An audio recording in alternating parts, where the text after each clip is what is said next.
이 찬양은 이 여자 유닛송 나올 때가 참 좋은 것 같아요.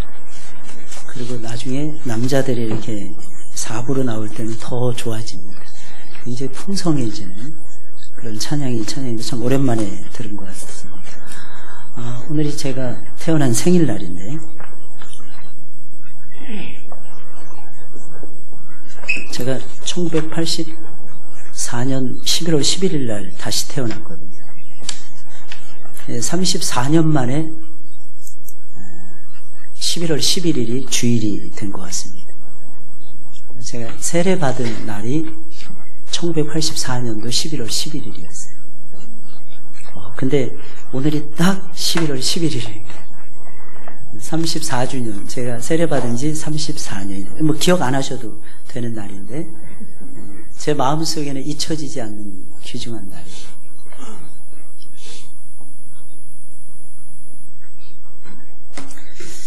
오늘은 행복이라고 하는 주제입니다. 행복.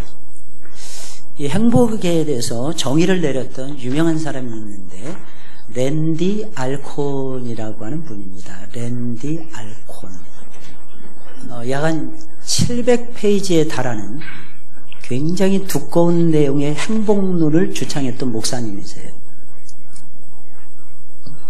얼마나 많은 신학자들이 그리고 얼마나 많은 목사님들이 이 행복에 심취해서 살았는가, 얼마나 많은 선지자들이, 얼마나 많은 사도들이 행복에 심취해서 살았는가를 종합 정리한 책이 랜디 알콘의 행복이라고 하는 책입니다. 이 책은 한 4만 원에서 5만 원 이상 되는 그런 책인데 굉장히 좋은 책이에요. 여러분들도 혹시 기회가 되시면 서점에 가셔서 이 책을 그냥 사전처럼, 성경처럼 집에다 꽂아 놓으시고 힘들고 어려울 때마다 읽으시면 여러분들에게 어마어마한 도전을 줄 것이고 여러분들의 삶에 생동감을 줄 것입니다. 계속해서 바른 믿음이라고 하는 주제를 가지고 말씀을 증거해 드리고 있는데 바른 복음이 무엇인가, 그리고 다른 복음이 무엇인가, 바른 믿음이 무엇인가, 다른 믿음이 무엇인가를 말씀을 드렸고, 지난 시간에 이어서 오늘은 믿음, 바른 믿음으로 살 때 우리가 누릴 수 있는 보물이 무엇인가. 첫 번째는 지난 시간에 승리라고 말씀드렸습니다. 이 바른 믿음으로 누리는 보물은 승리와 함께 행복입니다. 예수님을 믿으면요 행복해집니다. 행복해지지 말라고 해도 행복해집니다. 놀라운 사실은 어떤 좋은 일이 있어서만 행복해지는 것이 아니라 아무런 좋은 일이 없어도 행복해진다는 것입니다. 놀랍죠? 정말 놀랍죠?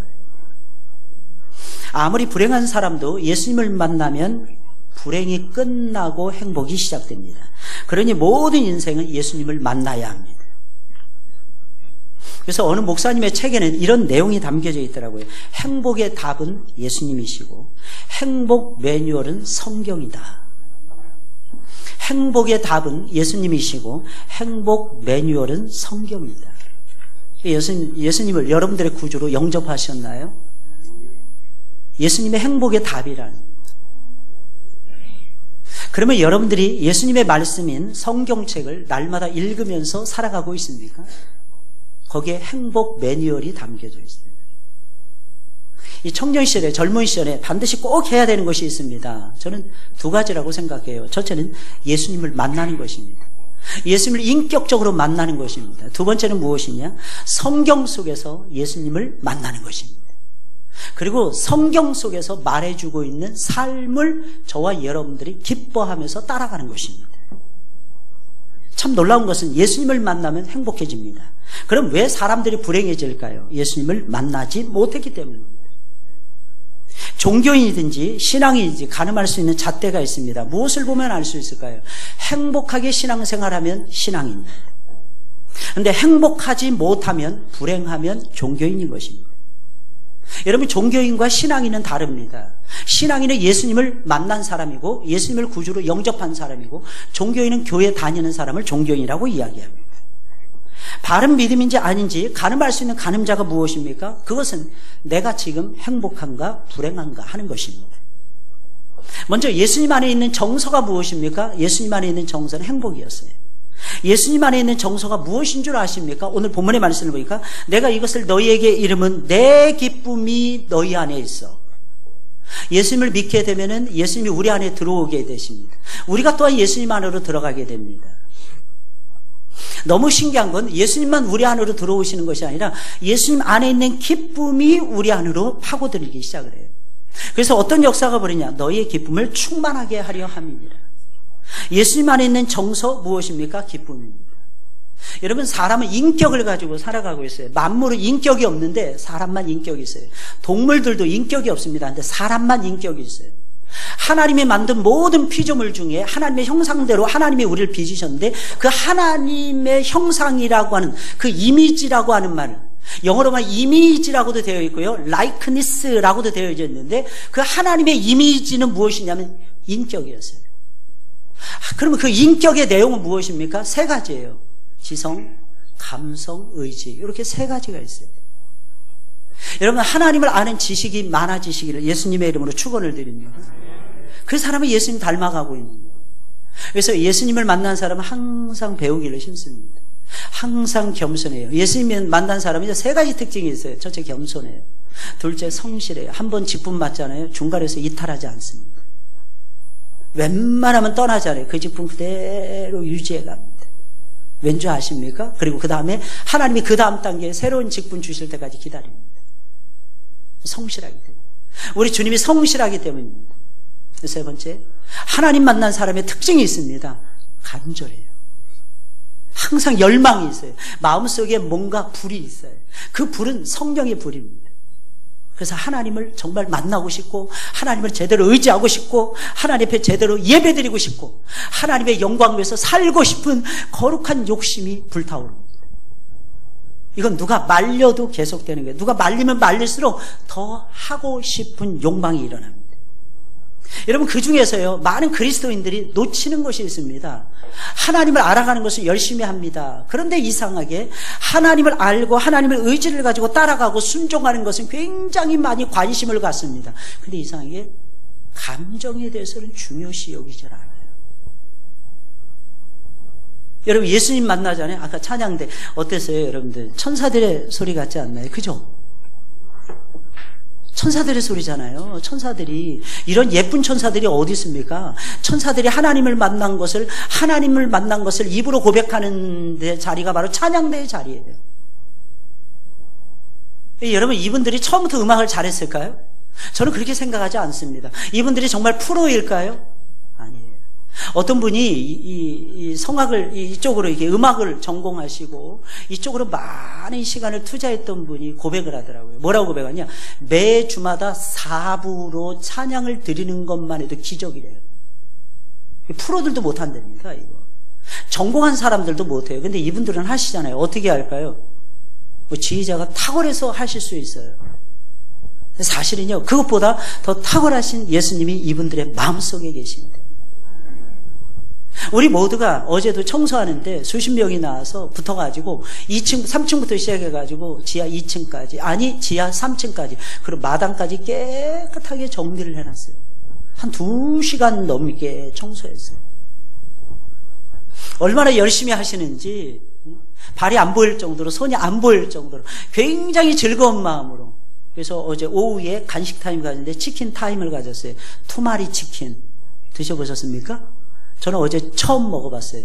너무 맛있어서 3쪽 이상을 먹었어요. 저는 웬만하면 2쪽 이상을 안 먹는데 3쪽을 넘게 먹었습니다. 그리고 한 2시간여 분이 지난 다음에 또 제 방을 두드리더라고요. 안 가고 계신 거예요. 나중에 예수님의 12제자가 남잖아요. 그죠? 12명이 남아있는 거예요. 저 포함해서 13명이 밥 먹으러 갔습니다. 할렐루야. 그래서 그러고 나서 8시까지 교제 나누다가 끝나고 교회 와가지고 제가 주일 준비한다고 책상에 딱 앉으니까 8시 넘더라고요. 얼마나 행복합니까, 여러분? 이게 사람의 힘으로 될까요? 돈 주는 것도 아니잖아요. 요즘에 전부 다 현대인들의 특징이 바쁘다 바빠 아닙니까? 나도 바빠, 너도 바빠, 에브리바디 바빠, 전부 다 바빠. 시간 없어, 시간 없어, 시간 없어. 근데 시간을 내서 청소하시고, 시간을 내서 찬양대 하시고, 시간을 내서 봉사하시고, 시간을 내서 예배를 드리고 있다는 거예요. 하나님이 하시는 거예요. 여러분들 스스로는 내가 오늘 교회로 내 발걸음을 옮겼어. 그게 아니에요. 그리스도인의 최고의 정서 무엇입니까? 기쁨입니다. 예수님의 정서는 기쁨이었어요. 이 기쁨을 다른 말로 하면 뭘까요? 웹스터 사전에 보니까 행복이라고 되어 있어요. 기뻐하고 만족하고 감사하고 즐거워하고 이런 것들을 평화롭고 이런 것들을 통틀어서 합산해서 뭐라고 해야 되냐? 웹스터 사전에 보니까 행복이라고 되어 있어요. happiness. 행복. 창세기 1장의 말씀을 보면 하나님 보시기에 좋았더라. 빛이 있으라 빛이 있었어요. 땅이 드러났어요. 해와 달과 별들이 하늘에 있으라 하늘에 해와 달과 별들이 있었어요. 그 모든 장관을 보시면서 우리 주님이 하시는 말씀 보시기에 좋았더라. 근데 이 원어가 보니까 히브리어로 토부라고 하는 단어예요. 헬라어로 아가도스라고 하는 단어인데 영어로 말하면 굿 이런 거예요. 굿 좋다 이거예요. 굿 좋다. 근데 정직하게 이것을 그대로 직역을 하자면 행복입니다. 토부는 행복이에요. 해피입니다. 해피니스. 하나님은 저와 여러분들을 행복하게 해주시는 거예요. 왜 예수님 믿습니까? 저는 대답할 수 있어요. 제가 34년 전에 세례받은 그때나 지금이나 똑같이 대답할 수 있어요. 예수 안에 있으면 행복해집니다. 행복은 신기루처럼 무지개가 아니에요. 실제 하는 거예요. 예수님 안에 있는 정서 기쁨이었어요. 이 기쁨이 무엇입니까? 행복이었어요. 주님 안에 있는 정서 이 기쁨이라니까요. 주님 안에 있는 정서 행복이라니까요. 여러분들 안에 있는 정서가 무엇입니까? 행복이십니까? 그렇다면 여러분들의 행복을 나눠줄 수 있어요. 주님과 연합된 우리 그리스도인들의 최고의 정서 어떻게 바뀌게 될까요? 당연히 그것 역시 기쁨과 행복입니다. 기쁨의 정서가 없다면 예수님과 연합된 자라고 말할 수 있을까요? 주님과 연합된 그리스도인이 과연 불행해질 수 있을까요? 내가 그리스도와 함께 죽었어요. 내 안에 사시는 분이 예수님이세요. 그분은 분명히 저와 여러분들에게 기뻐하라고 말씀하고 계십니다. 기뻐하라. 예수님 부활하신 다음에 제자들에게 찾아오십니다. 샬롬. 예수님 원래 설교할 때 전부 다 아람어로 하셨어요. 근데 그것을 샬롬 히브리어로 바꿔서 최초로 예수님 말씀하십니다. 그 내용이 무엇입니까? 평화라는 거예요. 이게 무슨 말이겠습니까? 행복이라는 거예요. 바른 믿음이 도대체 무엇입니까? 행복을 찾아가는 것이 바른 믿음이에요. 참된 행복, 가짜 행복 말고요. 참된 행복을 찾아가는 거예요. 저주와 불행이 난무하는 흑암에서 떠나는 거예요. 어둠에서 떠나는 거예요. 이 세상에서 떠나는 것입니다. 신앙은요 3가지를 기록하라고 말씀드렸어요. 여러분. 첫째 떠남이에요. 두 번째가 무엇입니까, 여러분? 하나님 앞에서 저와 여러분 어떤 모습을 띠고 계십니까? 두 번째가 따름이에요. 떠나고 따라야 돼요. 세 번째 무엇입니까? 바쳐야 되는 거예요. 드림이 있어야 되는 거예요. 이게 행복이에요. 한 걸음 더 나아가서 바른 믿음이 무엇입니까? 예수님 안에서 사는 거예요. 요한복음 1장 14절에 있는 말씀 보니까 이런 말씀이 있어요. 말씀이 육신이 되어. 이 말씀이 육신이 되었다 이건 무슨 뜻이냐면 말씀이 육신의 장막을 입고 직역하면 그런 뜻이에요. 육신의 텐트를 입고 이런 뜻이에요. 이 장막이라는 건 텐트를 얘기하는데 옛날 사람들은 히브리인들은 텐트 속에 살았어요. 그럼 이거 다른 말로 하면 뭘까요? 집입니다. 하우스인 것입니다. 육신의 하우스를 짓고 예수님이 임재하셨어요. 예수님은 우리 가운데 집을 짓고 거하고 계세요. 할렐루야. 그럼 우리도 예수님 안에서 집을 짓고 살아야죠. 이게 믿음이에요. 예수님이 내 안에 집을 짓고 나와 함께 계세요. 그게 믿음이거든요. 그러면 온전한 믿음이 무엇입니까? 내가 예수님 안에서 새로운 집을 짓고 사는 것입니다. 다시 말씀드리면 예수님의 정서 속에 사는 거예요. 예수님의 정서가 무엇입니까? 예수님 십자가에 달리셨을 때 인상만 썼겠습니까? 7마디 남기셨어요. 아버지요, 저들의 죄를 용서하소서. 저들이 하는 것을 저들이 알지 못하나이다. 내가 오늘 나와 함께 낙원에 있을 것이니라. 보라, 내 어머니니라. 보라, 당신의 아들입니다. 엘리 엘리 라마 사박다니, 나의 하나님 어찌하여 나를 버리셨나이까. 내가 목마르도다. 내가 다 이루었노라. 아버지, 내 영혼을 아버지 손에 부탁하나이다. 그래서 예수님이 십자가에서 운명을 6시간 만에 달리신 지 정확하게 6시간 만에 운명하셨어요. 여러분, 그때 예수님께서 그 속에 용서가 있고, 그 속에 평강이 있고, 그 속에 강구가 있고, 그 속에 자신을 위한 기도는 맨 나중에 아버지, 내 영혼을 아버지 손에 부탁하나이다. 이게 마지막이었어요. 예수님이 행복하셨을까요? 불행하셨을까요? 저는 예수님이 최고로 기뻐하시는 순간이라고 생각해요. 물론 예수님도 육신의 고통을 알고 계셨을 거예요. 그래서 예수님은 십자가에 달리시기 전에 하나님 앞에 울부짖습니다. 이 잔을 내게서 옮기옵소서. 그러나 나의 원대로 마옵시고 아버지의 원대로 하옵소서. 예수님이 그러셨단 말이죠. 근데 예수님이 어떻게 해서 아버지의 뜻을 따라갈 수가 있었을까요? 그 길이 행복한 길입니다. 무엇보다 그 순간에 자신과 함께 하시는 하나님의 임재를 맛보고 있었기 때문에. 그렇다면 예수님 안에 있는 정서는 어떤 정서입니까? 기쁨이었어요. 그 기쁨이 바로 다른 말로 묘사하면 행복인 것입니다. 그러니 바른 믿음을 가진 사람은 기뻐할 수 있고요, 바른 믿음을 가진 사람은 행복이 충만할 수밖에 없는 것입니다. 그러니 행복하지 않다면 내 믿음이 진짜인가 가짜인가부터 다시 알아보셔야 돼요. 그거 다시 시작해야 돼요. 하나님 말씀 성경적인 믿음인가, 아니면 비성경적인 믿음인가, 세속적인 믿음인가, 사람들이 가르쳐주는 사랑의 십자가인가, 아니면 고난의 십자가인가, 제대로 바라보셔야 돼요. 성령의 정서도 역시 기쁨과 행복이었어요. 성령님 안에 있는 정서도 역시 기쁨과 행복입니다. 갈라디아서 5장 21절 23절에 있는 말씀, 오직 성령의 열매를 맺는데 성령께서, 하나님의 영께서 맺혀주시는 열매가 있다는 게 사랑과, 이 첫 번째는 사랑과. 그래서 예수 만나면 사랑하지 않을 수가 없어요. 나는 저 사람 미워할 거야. 아무리 결심해도 안 됩니다. 이건 미워할 수가 없어요. 사랑할 수밖에 없습니다. 그 다음에 희락과, 두 번째에 나오는 게 기쁨이었어요. 그렇다면 성령님의 정서가 무엇입니까? 사랑과 기쁨이었다는 거예요. 이게 기초가 되는 거예요. 사랑과 희락과 화평, 이것은 9가지 열매 중에 첫 번째 자리에 오는데, 이 첫 번째 자리가 무엇입니까? 하나님을 향한 마음이에요. 하나님을 향한 마음이 여러분들 어떠십니까? 하나님을 향한 마음이, 여러분들의 마음이 어떠시냐는 거예요. 사랑하는 마음입니다. 그래서 이번에 전도 프로그램의 제목이 러브 앤 그레이스입니다. 사랑과 은혜예요. 왜 러브를 앞장서였을까요, 여러분? 하나님의 마음이기 때문에. 하나님을 먼저 사랑해야 되기 때문입니다. 그 두 번째, 그 다음에 영원 사랑이 나오기 때문입니다. 그 다음에 희락이 나와요. 기뻐하는 거예요. 하나님을 상대하는 자들은 기쁨이 넘쳐요. 하나님을 상대한다고 하면서, 하나님을 가까이 한다고 하면서 기쁨이 없다. 가짜입니다.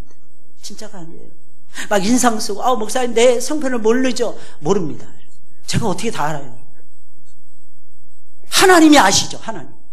그래서 하나님 안에서 사랑할 수 있고, 하나님 앞에서 기뻐할 수 있는 거예요. 저는 다만 예수님의 마음을 가지고 여러분들을 목양해 나갈 뿐이라는 것입니다. 화평이에요. 하나님과 피스, 하나님과 평화가 이루어져요. 두 번째는 다른 사람들과의 관계입니다. 오래 참아요. 자비롭게 대합니다. 양선, 선하게 대합니다. 다른 사람. 그리고 나 자신과의 관계가 있습니다. 충성하는 거예요. 내 일에 충성하는, 신실한 거예요. 온유한 거예요. 나를 위해서 온유함을 만들어가는, 절제하는 거예요. 음식도 절제하는 거예요. 그래서 나 자신을 영원롭게 만드는 거예요. 고린도전서 3장 16절의 말씀입니다. 너희가 하나님의 성전인 것과 하나님의 성령이 너희 안에 거하시는 것을 알지 못하는 거예요. 거듭난 그리스도인들은 모두가 하나님의 성령이 거하시는 하나님의 성전이 됩니다. 그렇다면 바른 믿음이라는 기쁨의 성령님을 모시고 사는 삶인 것입니다. 희락의 성령님을 모시고 사는 사람이라면 당연히 그의 안에는 희락이 넘칠 수밖에 없는 것입니다. 그래서 초대교회 제자들의 특징이 있었어요. 예수님을 믿는 주님의 제자들의 특징이 있었습니다. 무엇입니까? 기쁨과 성령이 충만했어요. 성령과 기쁨이 충만했어요. 이들은 가장 복된 사람들이었고 가장 행복한 사람들이었던 거죠. 사도행전 13장의 말씀을 보면 안디옥 교회 이야기가 나오는데, 그 안디옥 교회 이야기 나오면서 바울과 바나바를 따로 세워서, 담임 목사였어요. 한 사람 부목사격이었습니다. 근데 이 두 사람을 다 보내는 거예요. 근데 신기합니다. 사도행전 13장 마지막 끝절 딱 말씀을 보니까 52절인데, 제자들은, 담임 목사를 잃어버렸는데도 불구하고 제자들은 기쁨과 성령이 충만합니다. 그들의 실질적인 담임 목사는 보이는 분이 아니라 하나님이셨던 것입니다. 그리고 하나님이 주신 그 기쁨이 그들의 마음을 여전히 지배하고 있었던 것입니다. 만약에 그들의 마음속에 기쁨이 없었다면, 희락이 없었다면 그들은 성령님 안에 사람이 아닐 것입니다. 왜냐하면 그런 사람들은 분명히 다른 복음에 빠져서 율법주의라든지 기복주의에 빠져서 아니면 다른 믿음으로 살아가거나 믿는 척하는 종교인들에 불과했을 것입니다. 성령 안에 사는 사람은 어떤 사람일까요? 성령의 정서를 따라가서 성령의 정서 속에서 살아갑니다. 그것이 무엇입니까? 성령의 기쁨과 행복 속에서 살아간다는 것입니다. 그러니 예수님의 제자들의 특징이 성령과 기쁨이 충만해질 수밖에. 여러분들에게 묻겠습니다. 여러분들은 지금 행복하십니까? 만약에 아멘을 지금 자신 있게 못하셨다면 여러분들의 믿음부터 점검하셔야 돼요. 제가 만난 이 예수님은요, 그렇지 않더라고요. 아무것도 없는데도 기뻐지더라고요. 동막골에 강혜정이 초청해 오는 것 같아요. 강혜정이 꽃 꽂고 막 돌아다니면서. 근데 여러분, 한국에서는 꽃 꽂는 게 약간 이상한 거잖아요. 외국 나가보니까 여자들, 예쁜 여자들은 웬만하면 다 꽃 꽂고 돌아다니더라고요. 안 꽂는 여자들이 없어요. 안 꽂는 여자. 그래서 제가 설명을 했어요. 야, 우리나라에서는 그 미친 거야. 그랬어요. 그랬더니 그 한 사모님이 그렇게 말씀하시니, 그 나라 현지인 사모님이, 우리는 미쳐도 좋아요. 우리는 미쳐서 좋아요. 무슨 말인지 이해하시겠죠? 어느 목사님 가정을 제가 방문했어요. 온통 꽃이야. 더 웃긴 건 목사 사모님이 머리부터 발까지 다 꽃을 꽂고 저를 맞이하는 거예요. 아, 우리 젊은 목사님, 저 그때 30대였으니까 우리 젊은 목사님 반갑습니다.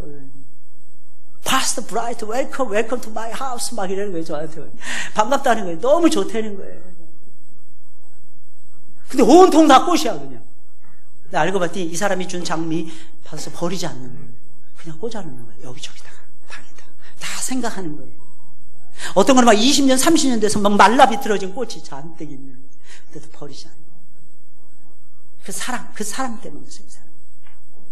그럼 예수님을 믿는 바른 믿음 안에 있으면 기뻐지고 행복해지는데 그 이유가 도대체 뭘까요? 5가지로 정리해드리겠어요. 첫째, 죄 사함을 받기 때문에. 여러분, 인생에 제일 심각한 문제가 뭘까요? 먹는 거, 마시는 거, 이런 문제죠. 여러분, 먹고 사는 문제 얼마나 심각합니까? 제가 고3 아이들에게 또 대학생들에게 물어봤어요. 최근에. 야, 너희들은 무슨 고민하면서 사니? 제가 앙케이트 조사를 했습니다. 아이들한테 물어봤어요. 얘들아, 너희들은 무슨 고민하니? 목사님, 우리 뭐 먹고 살아야 돼요? 여러분, 잘 이해가 안 가죠? 아, 목사님, 뭐 해야 재밌어요? 이럴 줄 알았잖아요. 목사님, 여자친구 만나면 좋아요? 남자친구 사귀면 행복해요? 이런 거 물어볼 줄 알았잖아요. 목사님, 우리 뭐 먹고 살아야 돼요? 내일 모레면 수능입니다. 애들이 그러는 거예요, 저한테. 조금 있으면 이제 점심 먹을 때 저한테 와서 제가 기도받고 다 시험 보라 그랬어요. 아이들이 그러는 거예요. 목사님, 두려워요. 떨려요. 오늘 아침에도 고3 애들 만났는데 지나가면서 이러면 목사님 떨려요. 떨려, 엄마. 목사님도 떨었어. 예? 목사님도 떨었어요. 나 1교시 망쳤단다. 나 1교시 망친 대표적인 사람이야. 근데 나 대학 들어갔다. 장학금도 받고. 왜냐하면 1교시 망치고 나서 정신 차리고 2교시, 3교시, 4교시를 봤는데 거의 2교시, 3교시, 4교시를 퍼펙트하게 다 맞았기 때문에. 전 지금도 생각이 나요. 제가 원하는 대로 1교시를 못 봤어요. 영어 시험 보러 갈 때인데 영주권 받으려면 IELTS 시험 통과해야 돼요. 저는 공부할 욕심에 아카데믹 잉글리시가 있고 IELTS가 있고 제너럴 IELTS가 있었어요. 제너럴 IELTS는 좀 쉽습니다. 일상적인 거, 이렇게 라이팅도 일상적인 거 써라 하고 아카데믹은 달라요. 먼저 지문 자체가 달라요. 지문 자체가. 리딩에서 지문 자체가 달라요. 타임즈예요, 타임즈. 3분의 2 가까이가 모르는 단어가 나옵니다. 미쳐버려요, 미쳐버립니다. 이 시험 앞에서 떨지 않으면 정상이 아니죠. 근데 신기한 게 있어요. 하나님이 지켜주시더라.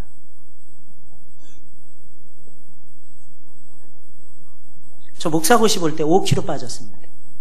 목사고시 공부하는데 2주 동안 공부하는데 집중적으로 공부하는데 5kg 빠졌어요. 시험 앞에서는 떨지 않은 사람이 누가 있겠습니까?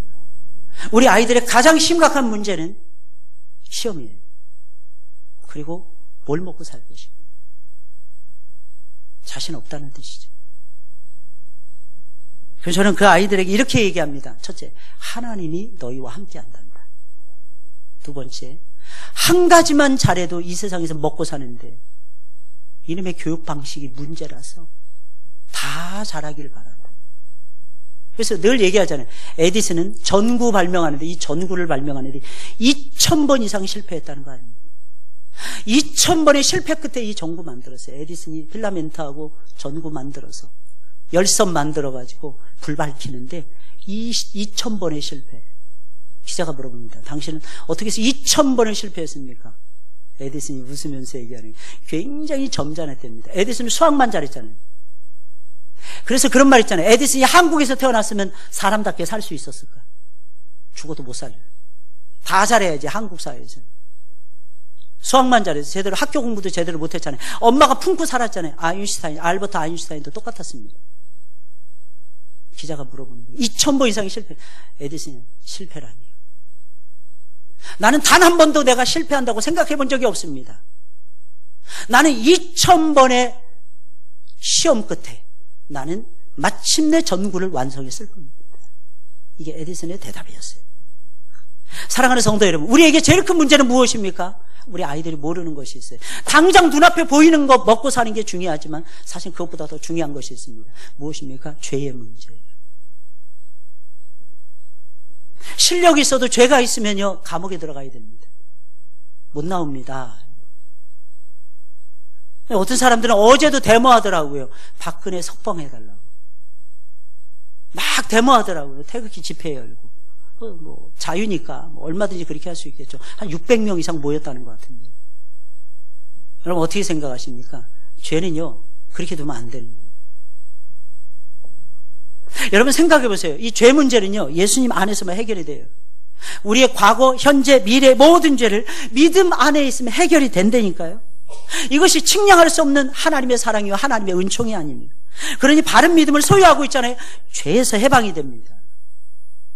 죄에서 해방이 돼야 기뻐할 거 아니겠습니까? 죄에 눌려 있으면 다른 것에도 눌리게 됩니다. 둘째로 바른 믿음 안에 있으면 하나님의 자녀가 되는 권세를 얻기 때문입니다. 여러분 자녀의 권세가 뭘까요? 아버지의 모든 것을 누릴 수 있는 권세가 자녀의 권세. 우리가 바른 믿음을 소유하고 있잖아요. 하나님의 아들이 되고 하나님 아버지가 우리 아버지가 되셔서 아버지 안에 있는 모든 것들이 내 것이 됩니다. 그래서 저와 여러분들은 대통령의 자녀들이 부럽지 않고요, 총수, 재벌의 딸들이 부럽지 않은 것입니다. 셋째로 바른 믿음 안에 있잖아요. 하나님 나라 안에서 살기 때문입니다. 하나님 나라 안에서 살아요.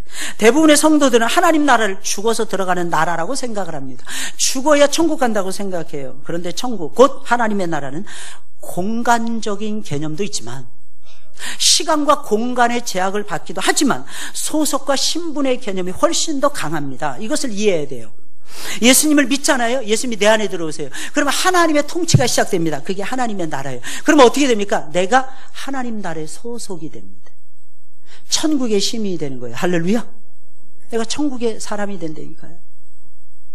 내 신분이 바뀝니다. 어떻게 바뀔까요? 하나님의 아들, 하나님의 자녀라는 신분으로 바뀝니다.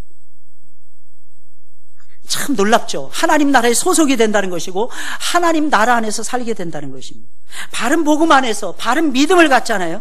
구원의 공동체 속으로 들어갑니다.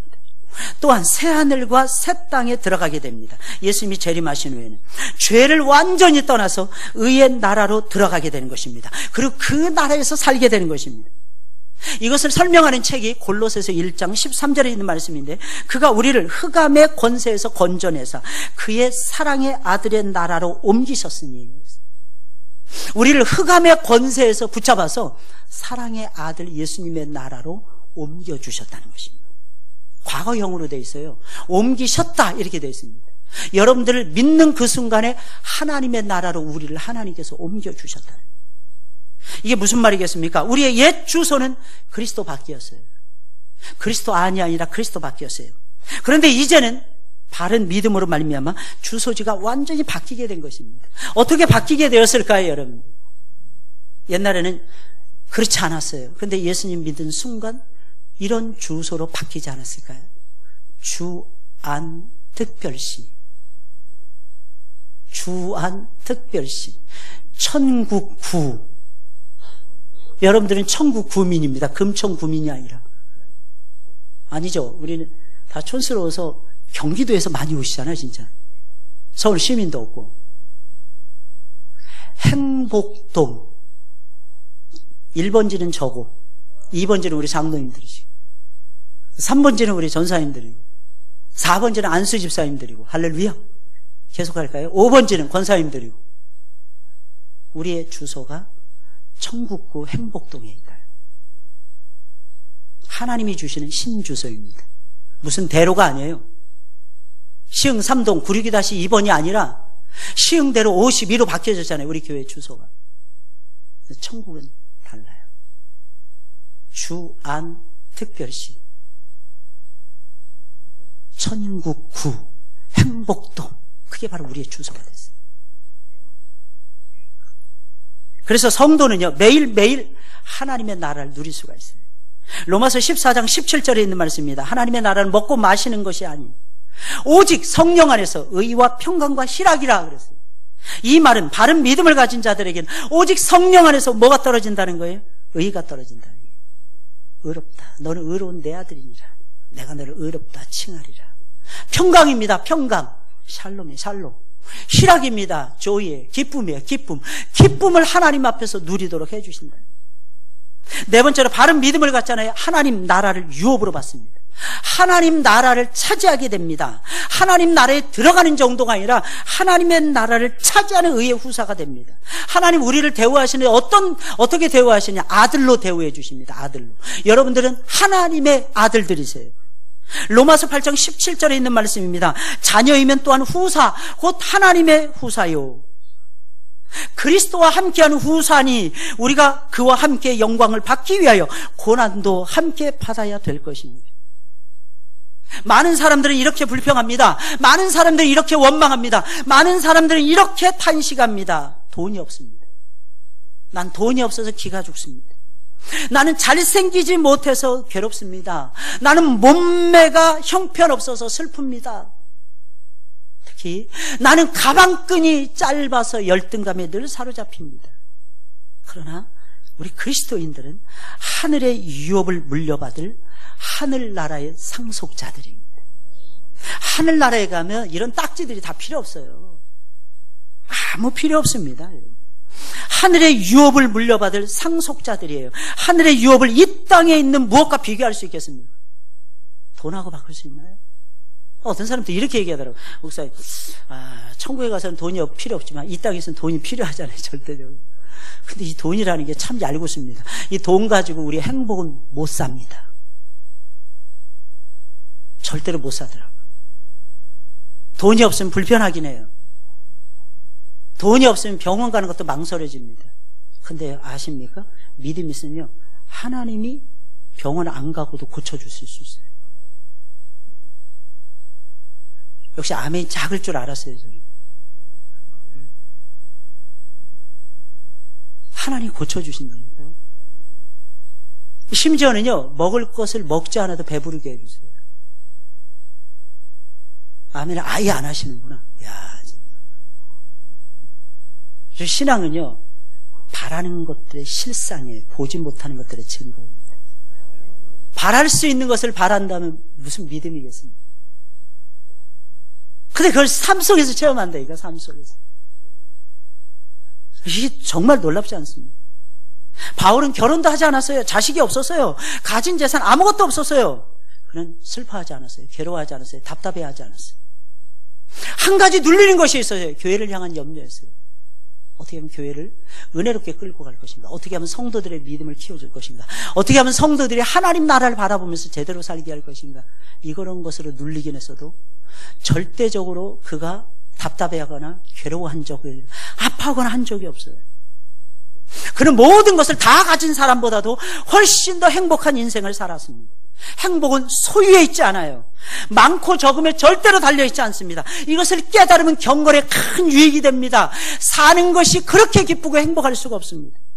다섯 번째로 바른 믿음을 갖잖아요. 왕 같은 제사장이 됩니다. 새로운 신분 속에 들어가는데 성경에서 왕이면서 제사장인 직분을 가진 사람 딱 두 사람밖에 나오지 않습니다. 창세기 14장의 멜기세덱입니다. 이 사람은 살렘 왕이었고 아브라함이 전쟁하고 돌아왔을 때에 11조를 바치면서 엎드려 절했던 사람이 이 사람이었어요. 살렘 왕이었어요. 이 살렘이라는 말은요, 피스, 평화라는 뜻이에요. 평화의 도성을 다스리는 상징적인 인물이 멜기세덱이었는데, 이 멜기세덱은요, 말라키, 세텍이라고 하는 두 단어가 합쳐진 단어예요. 멜기세덱이 되었는데, 이게 영어식으로 표기되다 보니까 멜기세덱이죠. 정확하게는 말라키, 세텍, 채택이라고 하는 단어예요. 이 채택이라고 하는 단어는 의라는 뜻이에요. 말라키, 이것은 왕이라는 뜻이에요. 하나님은요, 놀라운 사실입니다. 의의 왕을 살렘을 다스리게 하신 거예요. 그래서 여러분들 생각하셔야 돼요. 내가 의로운 사람인가? 이게 먼저 돼야 돼요. 그 다음에 평화가 이루어지는 거예요. 그 다음에 행복이 찾아오는 거예요. 의로운 자들이 차지하는 나라가 하나님의 나라라는 것입니다. 놀라운 사실은 이 사람은 예수님의 그림자예요. 히브리서의 말씀을 보니까. 예수님은 아론의 반차를 쫓아 우리 가운데 오신 것이 아니라 히브리서 2장, 3장, 4장까지만 읽어봐도 이 내용이 나와요. 이 멜기세덱의 반차를 쫓아 우리 가운데 오셨다고 얘기합니다. 이 말이 무슨 말이겠습니까? 예수님은 왕이시면서도 선지자였고 선지자이시면서도 제사장이었어요. 이게 왕 같은 제사장이에요. 성도는 다 선지자예요, 여러분들. 그래서 다윗도 선지자였어요. 아브라함도 선지자였어요. 모세도 선지자였어요. 여러분들도 선지자입니다. 선지자는 뭐 하는 사람입니까? 말하는 자예요. 원래 나비라고 하는 히브리어인데 말하는 자라는 뜻입니다. 스피커예요, 스피커. 말하는 자. 스피크는 말한다는 뜻이잖아요. 말하는 자, 이하를 붙여 스피커입니다. 여러분들은 말하는 자들이 되셔야 됩니다. 말하는 자들이 선지자예요. 여러분, 이 시대를 감당할 수 있는 선지자, 복음을 말하는 자가 이 시대의 선지자인 것입니다.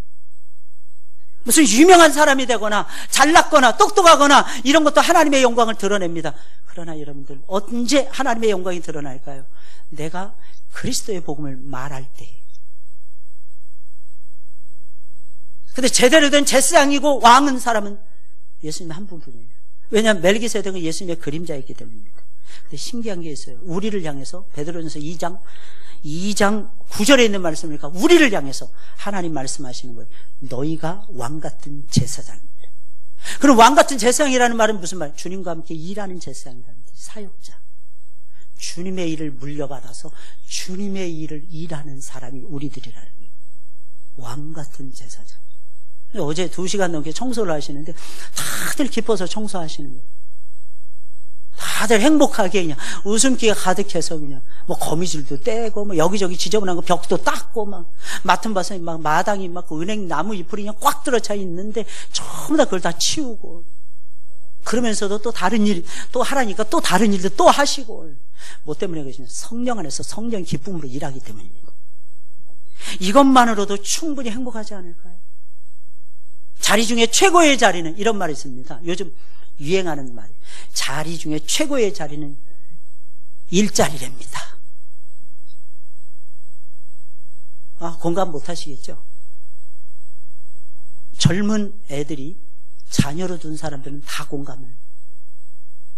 그냥 나와요. 자리 중에 최고의 자리는 일자리라. 그런데 하나님께서는 우리에게 그 일자리를 주셨어요. 왕같은 제사장의 자리. 당연히 행복할 수밖에 없는 것이 아닐까요? 바른 믿음으로 누리는 보물은 승리와 함께 행복입니다. 여러분 승리하시길 주의 이름으로 축원을 드립니다. 예수님을 믿잖아요. 행복해져요. 행복해지지 말라고 해도 행복해집니다. 불행해질 수가 없어요. 아무리 불행한 사람도 예수님 만나잖아요. 행복해집니다. 땅에서만 누릴 수 있는 하나님 나라가 있어요. 아십니까? 그것은 영혼 구원을 위해서 고난당하는 그 나라입니다. 그것은 낙원에서도 누릴 수 없어요. 우리 영혼이 들어가는 영혼의 천국을 가리켜서 예수님 낙원이라고 표현했어요. 낙원이 천국 밑에 있는 장소가 아니에요. 가톨릭에서 말하는 낙원은 천국입니다. 영혼이 들어가는. 한편 강도에게 얘기했어요. 당신의 나라가 임할 때 나를 기억하소서. 내가 오늘 나와 함께 낙원에 있으리라. 낙원에 있는 거예요. 그리고 새하늘과 새 땅이 하나님께서 저와 여러분들의 육신을 다시 부활시켜서 육신과 영혼이 다시 만나서 어린 양 혼인잔치에 들어가서 천국을 누리게 하는데 그 천국이 바로 새 하늘과 새 땅이에요. 처음 것들은 전부 다 사라지고 새하늘과 새 땅이 쫙 전개됩니다. 근데 그 땅에서도 누릴 수 없는 거예요. 천국에서, 영혼의 천국에서 누릴 수 없고, 영혼과 육체의 천국인 새하늘과 새 땅에서 누릴 수 없고, 오직 이 땅에서만 누릴 수 있는 하나님 나라가 있습니다. 하나님의 뜻과 비전을 이 땅에서 이루기 위해서 헌신하는, 봉사하고 헌신하는 하나님의 나라입니다. 선교헌금을 드리고 구제헌금을 바치고 미자립교회 후원헌금을 드리고 11조 예물을 바치고 감사헌금을 바치고 건축헌금을 드리는 나라, 오직 이 땅에서만 누릴 수 있는 하나님의 나라인 것입니다. 낙원에서도 새하늘과 새 땅에서도 누릴 수 없어요. 그래서 우리는 봉사하는 것입니다. 봉사하고 헌신하고 헌금하는 그 자체만으로도 행복해지는 것입니다. 그래서 바울은요, 평생 고난받으면서 살았는데 그 어마어마한 고난 속에서 그는 죽어갔는데, 최근에 보니까 10월 30일자로 이 바울이라고 하는 영화가 개봉이 되었더라고요. 다른 영화 보지 마시고요, 그 영화 한 번쯤 보세요. 어디를 가나 다 상영을 하고 있다고 합니다. 조금 지나면 금방 끝날 수 있어요. 바울이 이런 말을 했습니다. 바울은 제 나이 때 죽었어요. 목배임을 당했어. 근데 거기 나오는 바울의 모습 보세요. 80이 넘은 할아버지 모습이에요. 왜 그랬을까요? 복음 때문에 평생을 고생하면서 살았기 때문에. 평생. 그럼 바울이 했던 유명한 말, 영광을 얻기 위해서는 고난도 함께 받아야 할 것입니다. 예수님 때문에 받는 은혜보다 더 큰 것이 있어요. 예수님께 헌신하는 은혜가 더 큽니다. 더 귀합니다. 더 복이 됩니다. 왜냐하면 이런 나라는 오직 이 땅에서만 누릴 수 있는 하나님 나라이기 때문에 천국에 가서도 누릴 수 없어요. 그래서 예수님께 받는 은혜보다 예수님 때문에 받는 고난, 그리고 그 헌신의 삶이 더 복된 하나님의 나라이며 행복인 것입니다.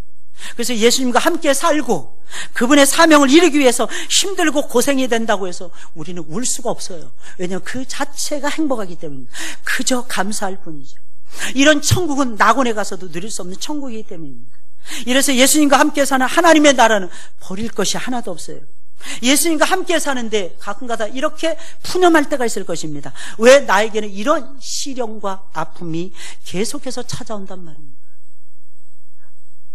그런데 예수님과 함께 살면서 시험과 고난을 만나는 것은 저주가 아니더라고요. 버릴 것도 아니더라고요. 보석과 같이 반짝반짝 빛나는 은혜예요. 보석보다 훨씬 더 아름다운 은혜입니다. 왜냐하면 그 시련을 통해서, 그 고난을 통해서 귀로만 듣던 예수님을 눈으로 봅니다. 아주 실감나게 예수님을 체험을 해요. 더 나아가서는 그 예수님과 아주 깊은 관계 속으로 들어갑니다. 복음 안에서 예수님과 함께 사는 가운데 허락된 가시도요, 괴롭고 고통스럽지만, 그래서 가시를 뽑아버리고 싶어서 우리는 안달할 때가 참 많지만, 우리의 기도를 들으시는 하나님께서는 가시는 뽑아주지 아니하시고 가시를 보는 관점을 바꿔주시면서 그 가시에 동참하게 하십니다. 그러면서 주님이 고난 중에 고난보다도 더 큰 기쁨을 맛보게 하십니다. 가시는 나를 힘들게 하려고 주시는 것이 아니에요. 나를 자고하지 않도록 붙들어주는 안전장치임을 깨닫게 됩니다. 이 가시가 바로 은혜의 보고이며 큰 자랑거리가 된다는 것입니다.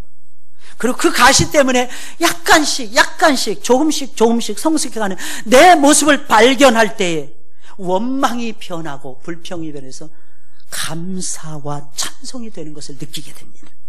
이것은 바울의 고백만이 아니라 우리의 고백이기도 합니다. 예수님과 함께 사는 것, 여러분들 아셔야 돼요. 그것이 천국이에요. 그게 바로 행복인 거예요. 그런데 지금 행복하지 않다면 내 믿음을 점검해 봐야 하지 않을까요? 진짜 예수님을 믿는 사람은 진짜로 행복해지기 때문입니다. 할렐루야, 할렐루야. D.L. 무디 평생 행복했어요. 스펄전 목사님 평생 행복했어요. 마틴 루터 평생 행복했어요. 칼빈 평생 행복했습니다. 고난이 없었느냐? 아니요. 고난이 엄청나게 많았어요. 최근에 제 후배 목사님이 교회를 폐쇄하더라고요. 왜 폐쇄하니까 성도들이 떠나서 폐쇄했다는 거예요. 가슴이 너무 아팠어요. 어느 권사님하고 이야기를 나눴어요. 이야기를 나눌 때 그 권사님, 목사님은 맨날 고난이잖아요. 제가 속으로 야, 정답. 목회하다 보면 제일 힘든 게 사람이 떠나가는 겁니다. 근데 여러분 아셔야 되는 것이 있어요. 그럼에도 불구하고 다시 일어나는 것은 주님 때문입니다. 그렇지 않나요? 웃을 수 있는 것은 그분이 웃으시기 때문이지, 내가 건강해서 웃는 것도 아니고, 내가 돈을 잘 벌어서 웃는 것도 아니고, 내 새끼가 무조건 잘 돼서 은혜 받는 것도 아니고, 하나님이 나를 사랑하신다.